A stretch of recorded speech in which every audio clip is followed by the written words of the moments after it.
بسم اللہ الرحمن الرحیم۔ السلام علیکم۔ آئینی بینچ اور حکومت کا گٹھ جوڑ، عمران خان کو ایک اور مقدمے میں سزا سنانے کا دعویٰ۔ پی ٹی آئی کی قیادت بھی سوشل میڈیا کے خلاف بول پڑی، آخر کیوں؟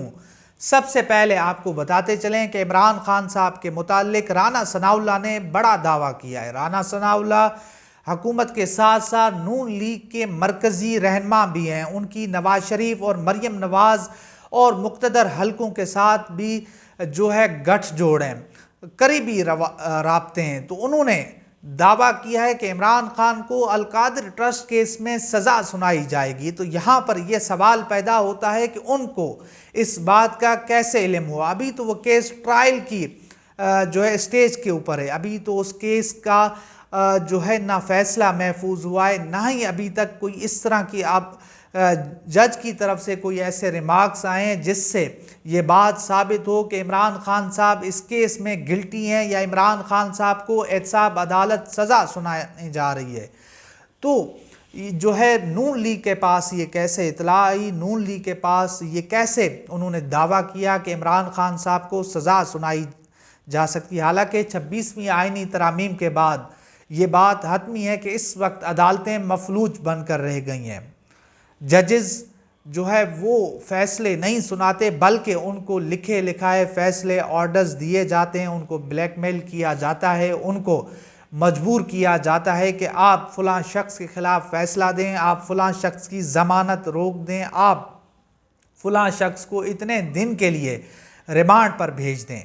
تو یہ بڑا خوفناک عمل ہے اور اس حوالے سے ججز کو دیکھنا ہوگا اور بالخصوص چیف جسٹس یحییٰ آفریدی کو دیکھنا ہوگا کہ رانا ثناءاللہ صاحب نے جو یہ دعویٰ کیا ہے اس کی بنیاد کیا ہے، آیا کہ ان سے کوئی پوچھ گچھ ہوگی، اس حوالے سے کارروائی ہوگی؟ کیونکہ تحریک انصاف پہلے ہی دعویٰ کر رہی ہے کہ عمران خان صاحب کو بے بنیاد مقدمات میں دھکیلا جا رہا ہے، عمران خان صاحب کو بے بنیاد جھوٹے مقدمات میں سزائیں سنوانے کے حوالے سے سر جوڑ کر کوششیں کی جا رہی ہیں۔ اور تحریک انصاف یہاں تک کہتی ہے کہ اس مقدمات میں طاقتور حلقے شامل ہیں، یہ تمام جو کچھ ہو رہا ہے عمران خان کے ساتھ یہ طاقتور حلقوں کی ایما پر ہو رہا ہے۔ تو پھر رانا ثناءاللہ صاحب کا یہ دعویٰ کہ عمران خان صاحب کو سزا سنائی جا سکتی ہے، تو ان کو یہ کیسے علم ہوا؟ ان کو یہ بات کس نے بتائی؟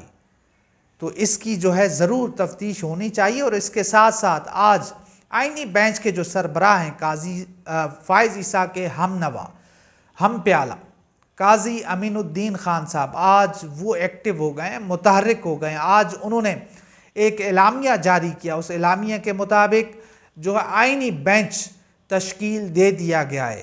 اس میں جسٹس عائشہ ملک صاحبہ شامل نہیں ہیں، وہ 2 دن کی چھٹی کے اوپر ہیں، اور ان کی چھٹی والے دنوں کے اوپر یہ 2 دن آئینی بینچ بنایا گیا ہے۔ اور اس اعلامیہ میں یہ کہا گیا ہے، لکھا گیا ہے کہ یہ آئینی بینچ ہے یہ پرانے مقدمات یعنی کہ جو فہرست ہے اس کے مطابق یہ کام کرے گا۔ اس کا مطلب یہ ہے کہ وہ 26ویں آئینی ترامیم کے خلاف جو شکایات ہیں ان کی باری 2 سال بعد آئے گی، یعنی کہ ایک خاص منصوبے کے تحت 26ویں آئینی ترامیم سے متعلق شکایات کو نہیں سنا جائے گا، بلکہ بہانہ بنایا جائے گا کہ ہم تو کیسز ایک فہرست ہے، پرانے مقدمات ہیں جو سب سے پہلے اس عدالت میں پینڈنگ ہیں، ہم تو وہ سن رہے ہیں، جب ان کی باری آئے گی تو ہم ان کو سن لیں گے۔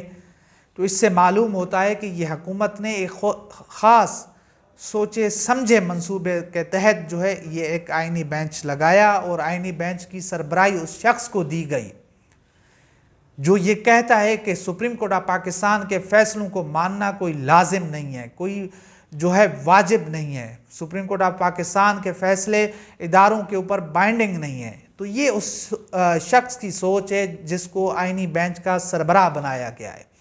معلوم ہوتا ہے کہ 73 کا آئین اس کا جنازہ نکال دیا گیا۔ اس سے سب سے بڑا مذاق اس 73 کے آئین کا اور کیا ہوگا، جس میں عدلیہ محکوم بن کر رہ جائے گی، جس میں ججز فیصلے سنانے سے خوف زدہ ہوں گے، من پسند ججز کو لگایا جائے گا۔ اب یہ حکومت فیصلہ کرے گی کہ ان کا فیصلہ، یعنی کہ جو فیصلہ ان کے خلاف آنا ہے یا جو فیصلہ رٹ ان کے خلاف آئے گی، تو حکومت اب خود جو ہے کمیشن میں بیٹھ کر فیصلے کرے گی کہ جی فلاں فلاں جج جو ہے یہ مقدمہ سنیں گے، تو پھر تو ہم انا للہ و انا الیہ راجعون ہی پڑھ لیں۔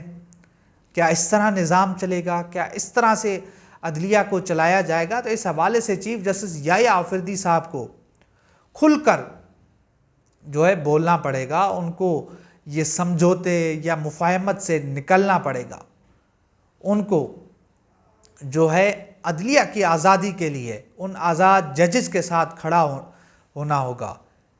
جسٹس منیب اختر، جسٹس منصور علی شاہ صاحب تو بہت پہلے ہی جو 3 رکنی کمیٹی تھی اس کے تحت یہ فل کورٹ کے سامنے لگانے کا آرڈر دے چکے ہیں، مگر ان کے اس حکم کو نہیں مانا گیا، اس کو ردی کی ٹوکری میں ڈالا گیا۔ جسٹس یحییٰ آفریدی ایک طرح سے لگ رہا ہے کہ وہ حکومت کے ساتھ ملے ہوئے ہیں، اس پوری واردات میں وہ ملوث ہیں۔ اور اس کے ساتھ ساتھ آپ کو یہ بتاتے چلیں کہ جنرل عاصم منیر صاحب ہوں یا پھر قاضی فائز عیسیٰ صاحب، انہوں نے سوشل میڈیا کو وبا کہا تھا، شیطانی آلہ کہا تھا، مگر وہیں پر ہم دیکھ رہے ہیں کہ اب تحریک انصاف کی قیادت بھی جو ہے سوشل میڈیا کے خلاف بول پڑی ہے، جس طرح کے بیانات دیے جا رہے ہیں، اور یہ ایک طرح سے جو ہے بیانیہ بنایا جا رہا ہے کہ جی اس وقت تحریک انصاف جو مشکل کا شکار ہے، تحریک انصاف کے اوپر جو اس وقت ایک کٹن مرحلہ ہے، اس کی وجہ سوشل میڈیا ہے، یا سوشل میڈیا کے وہ ایکٹیوسٹ ہیں جو آواز اٹھاتے ہیں، جو ہر جو ہے 2 نمبر کام کے اوپر، ہر جو ہے آئین سے ماورا، قانون عدالت سے ماورا جو ہے اقدامات پر آواز اٹھاتے ہیں، ان کو جو ہے اس پورے عمل کا جو ہے ذمہ دار ٹھہرایا جا رہا ہے۔ تو میں یہاں پر آپ کو یہ بتاتا چلوں کہ یہی سوشل میڈیا ہے جس کی وجہ سے آج تحریک انصاف مقبول ہے۔ عمران خان صاحب جو ہے اس سوشل میڈیا کی ہمیشہ تعریف کرتے ہیں، سوشل میڈیا کی آزادی کے حوالے سے، سوشل میڈیا ایکٹیوسٹ کے حوالے سے وہ آواز اٹھاتے ہیں۔ اگر آج سوشل میڈیا نہ ہوتی تو 8 فروری کا جو ڈاکہ تھا وہ عوام بھول جاتی، وہ ڈاکہ کبھی منظر عام پر بھی نہ آتا۔ قاضی فائز عیسیٰ صاحب اگر آج آئینی عدالت کے سربراہ نہیں ہیں تو اس کی بڑی وجہ یہ سوشل میڈیا ہے۔ اگر آج جو ہے جو عزتیں محفوظ ہیں، ایک حد تک ہم دیکھ رہے ہیں کہ اس ملک میں جو ایک آمریت جو ہے نہیں ہے، اس کی بڑی وجہ، اس میں بڑی رکاوٹ جو ہے سوشل میڈیا ہے۔ اور میں یہاں تک کہہ دیتا ہوں کہ تحریک انصاف کی وہ قیادت جو ہے مفاہمت پسند ہے، جنہوں نے سمجھوتا کر لیا ہے، جنہوں نے اپنی آزادی جو ہے کسی خاص جگہ گروی کر دی ہے، وہ اگر انہوں نے آج عمران خان صاحب کا سودا نہیں کیا تو اس کی بڑی وجہ، اس میں بڑی رکاوٹ یہ سوشل میڈیا ہے۔ تو سوشل میڈیا تو ہر کسی کو جو ہے، چاہے عدالتیں ہوں، وہ ججز جو آزاد فیصلے نہیں دیتے، جن کو ڈر خوف ہوتا ہے، جن کو تنقید کا ڈر ہوتا ہے، وہ بھی جو ہے اس سوشل میڈیا کو دبانے کی کوششیں کر رہے ہیں۔ حکومت بھی جو ہے کوشش کر رہی ہے اور کسی حد تک وہ کامیاب بھی ہو چکی ہے۔ اسی طرح جو اسٹیبلشمنٹ ہے وہ بھی نہیں چاہتی کہ اس ملک میں آزاد جو ہے خیال رکھنے والے، تنقید کرنے والے لوگ ہوں، ایک آزاد سوشل میڈیا ہو جہاں پر ان کے کچھے چٹھے کھولے جائیں، ان کے اوپر بات کی جائے، ان کے اقدامات کے اوپر تنقید کی جائے۔ تو اب تحریک انصاف بھی اس میں اپنا جو ہے حصہ ڈال رہی ہے، اور یہ بڑی خوفناک صورتحال ہے۔ اگر تحریک انصاف اگر آج سوشل میڈیا کو دبانے میں پیش آئی تو کل یہ بھی جو ہے ان کے خلاف بھی کوئی اچھا عمل نہیں ہوگا۔ یہ تمام تر چیزیں جو ہیں ان کے گلے کی ہڈی بنیں گے۔ تو یہ پوری صورتحال تھی جو میں نے اسلام آباد سے آپ کے سامنے رکھی ہیں۔ ایک طرف آئینی بینچ کا گٹھ جوڑ ہے، دوسری طرف عمران خان صاحب کو سزا دینے کے حوالے سے جو رانا ثناء اللہ صاحب کا دعویٰ ہے، پھر سوشل میڈیا کے حوالے سے چیزیں آپ کے سامنے رکھی ہیں۔ عمران خان صاحب جو بھی پیغام دیتے ہیں وہ سوشل میڈیا کے ذریعے دیتے ہیں۔ مراد سعید صاحب کا جو پیغام ہے وہ بھی جو ہے یہی ہے کہ یہ عوام قوم جو ہے وہ بھی سوشل میڈیا کے ذریعے عوام کو اس طرف متوجہ کر رہے ہیں کہ اس تحریک کی اونرشپ لیں۔ عمران خان صاحب جب بھی تحریک کا اعلان کرے تو یہ ایک پوری صورتحال ہے جو میں نے آپ کے سامنے رکھی ہے۔ تو انشاءاللہ ملتے ہیں اگلی ویڈیو میں، تب تک کے لیے اللہ حافظ۔